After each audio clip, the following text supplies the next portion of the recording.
인간은 왜 새로운 현실을 찾아 떠나가려는 걸까?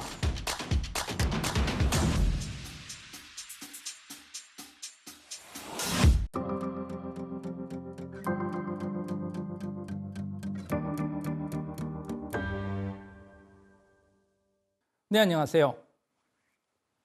여러분과 12회에 걸쳐서 메타버스 사피엔스에 대한 다양한 이야기를 해보고 또 여러분들하고 같이 질문을 던져보고 있는 김대식입니다. 지난 2강에는 우리가 일상생활에서 단순하게 생각하는 현실이라는 개념에 약간 모순이 있다는 이야기를 했었죠. 우리가 지금 보고 있는, 느끼고 있는 현실에 상당히 많은 요소가 뇌를 통해서 만들어진다는 거죠. 그래서 오늘 3강에서는 뇌가 만들어내는 현실에 대해서 좀 더 구체적으로 설명을 해드릴까 합니다.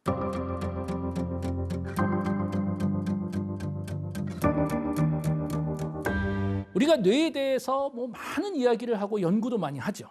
서점에 가면 뇌과학 관련 책들도 정말 많고, 왜 뇌에 대해서 이렇게 관심이 있는 걸까요? 어떻게 보면 너무나 당연한 얘기일 것 같아요. 아인슈타인의 천재적인 행동, 당연히 뇌를 통해서 가능해지는 거죠. 또는 히틀러의 악마 같은 행동과 생각 역시 히틀러의 뇌 안에서 만들어진 거겠죠. 김연아 선수 같은 분의 이 아름다운 동작 역시 뇌가 제대로 작동하니까 가능한 거고, 또 거꾸로 특정 질병이 생기면 겉에서 보기에는 뇌가 멀쩡하지만 예를 들어서 자유의지적으로 나는 움직이겠다라는 생각을 만들어내더라도 특정 신경회로가 망가지면 몸이 나의 의지를 따라오지를 않습니다. 결국 우리 인간의 모든 생각, 상상, 행동, 기억, 그리고 꿈이 뇌 안에서 만들어진다는 거잖아요. 그런데 흥미로운 건 이겁니다. 저도 예전에 뇌과학 석사, 박사학위를 할 때 물론 인간의 뇌는 아니지만 동물의 뇌를 처음으로 뇌를 직접 봤을 때 매우 흥미로운 경험을 하나 했습니다.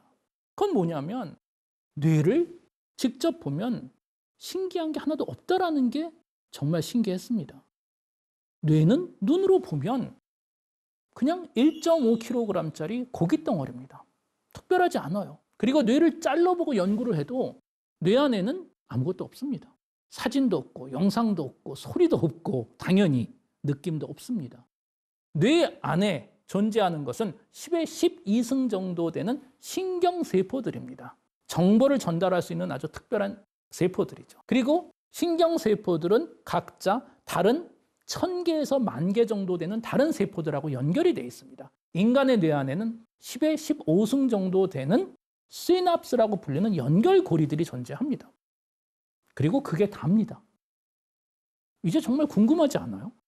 어떻게 10의 15승 되는 연결고리를 가지고 이 1.5kg짜리 고기 덩어리는 세상을 상상할 수 있고 우리에게 꿈과 희망을 줄 수 있는 걸까?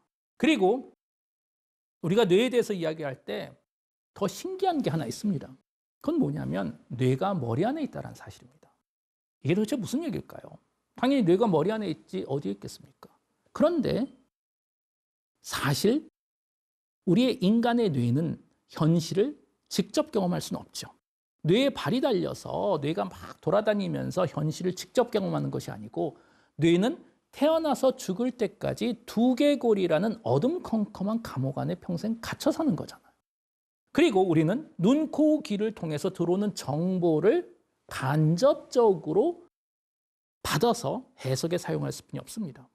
그런데 지난 100년 동안 현대 뇌과학이 찾아낸 가장 중요한 결과물 중에 하나는 뭐냐면 뇌는 진화적으로 눈, 코, 귀가 전달해주는 정보를 있는 그대로 받아들이는 것이 아니고 전달된 정보를 간접적으로 받아서 본인의 해석을 사용해서 우리 눈에 보이는 현실을 만들어낸다는 거예요. 진화적인 지식, 유전적인 지식, 교육적인 지식, 광고, 내가 읽은 책, 상대방과 나누는 대화, 이 모든 것들이 해석에 사용이 됩니다.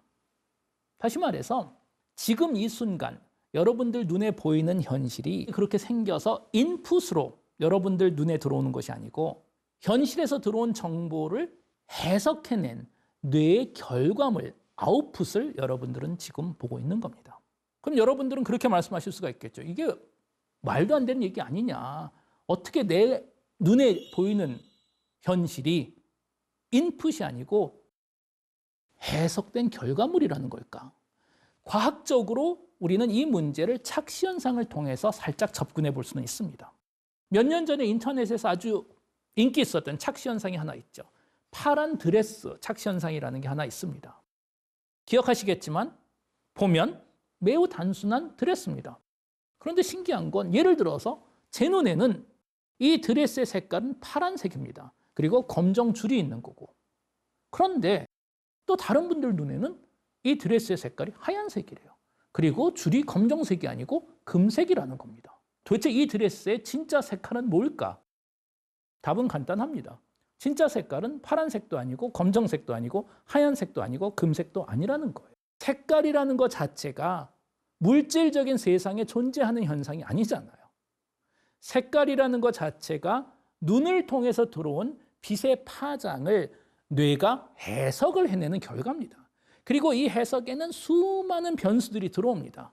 반사된 빛의 양, 그 근처에 있는 다른 물체들의 색깔, 결과적으로 뇌는 색깔이라는 것 자체가 절대적이고 객관적으로 현실에서 우리 눈으로 들어오는 것이 아니고 물체에 반사된 빛의 여러 특정들을 조합하고 해석을 해서, 특히 중요한 것은 내가 알고 있는 과거의 색 그리고 지금 주변에 있는 다른 색들과 합쳐서 해석을 한다는 거예요.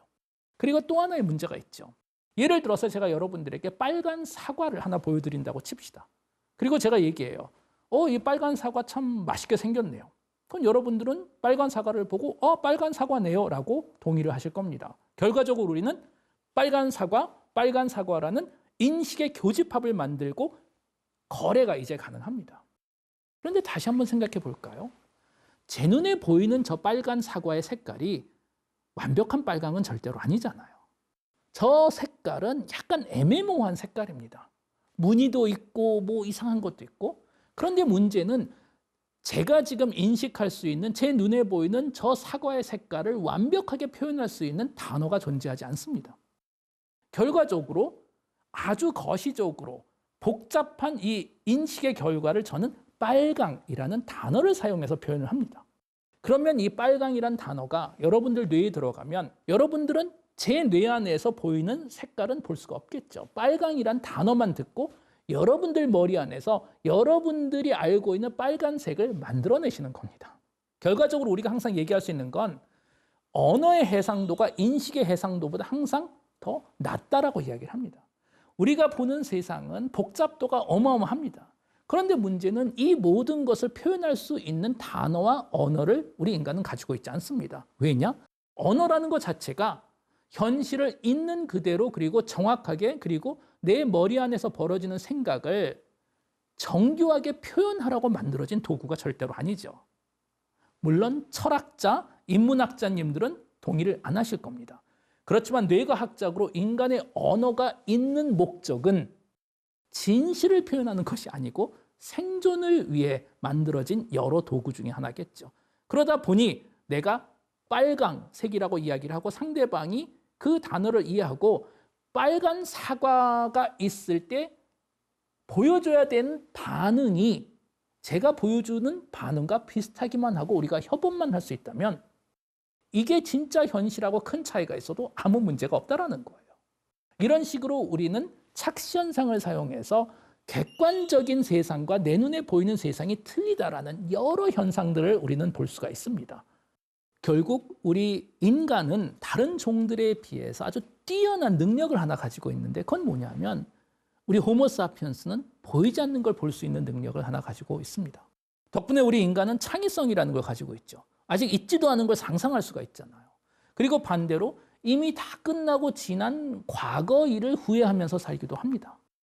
그런데 흥미로운 건 뭐냐면 우리 인간이 보이지 않는 걸 볼 수 있기 때문에 의미 없는 무의미한 사물을 보면서 의미를 부여할 수가 있다는 거예요. 인터넷 찾아보시면 수많은 예제들이 있습니다. 화성에서 사람의 얼굴을 봤다. 알고 보면 그냥 산이에요.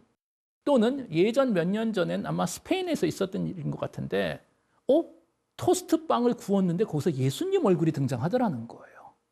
인간의 뇌가 제일 잘하는 것은 무의미한 패턴을 기반으로 본인이 보고 싶은 의미를 부여할 수 있는 매우 막강한 능력을 가지고 있습니다.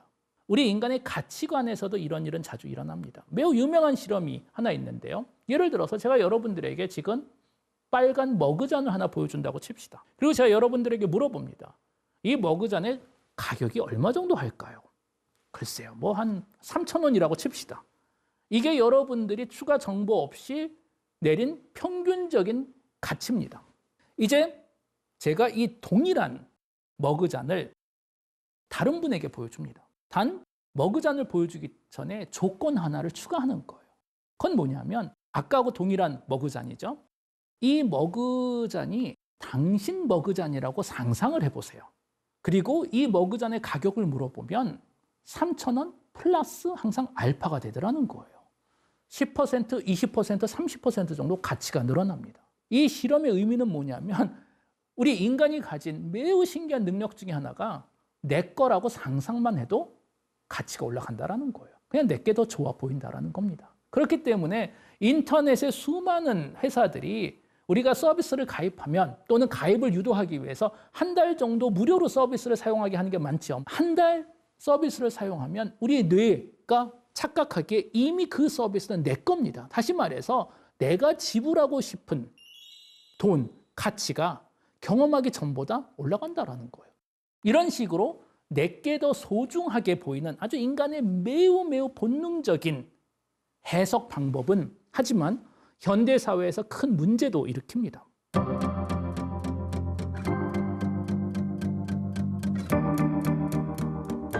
매우 유명한 실험이 하나 있는데요. 예를 들어서 제가 여러분들에게 축구 경기를 하나 보여준다고 칩시다. 어느 팀이 경기하는지도 모릅니다. 한 팀은 노란 옷을 입었고 또 하나 팀은 빨간 옷을 입었다고 칩시다. 그리고 경기를 하다가 노란 팀 선수가 부상을 당합니다. 그리고 아파해요. 이제 제가 여러분들에게 물어보는 거예요.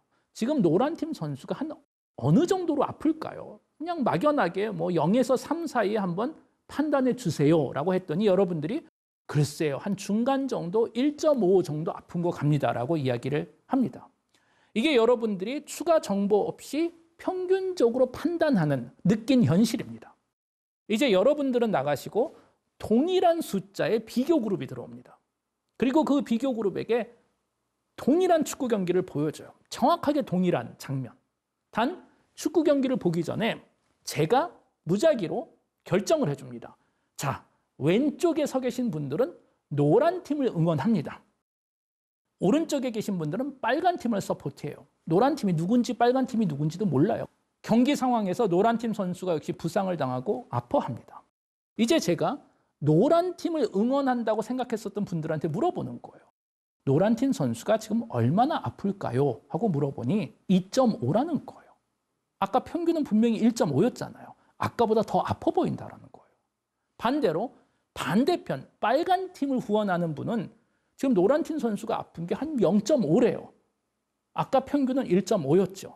결과적으로 이 실험이 보여주는 건 우리 인간의 뇌가 가진 진화적으로 그리고 하드웨어적으로 본능적으로 너무나 가장 막강한 현실을 해석하는 색안경 중에 하나가 편가르기라는 거예요.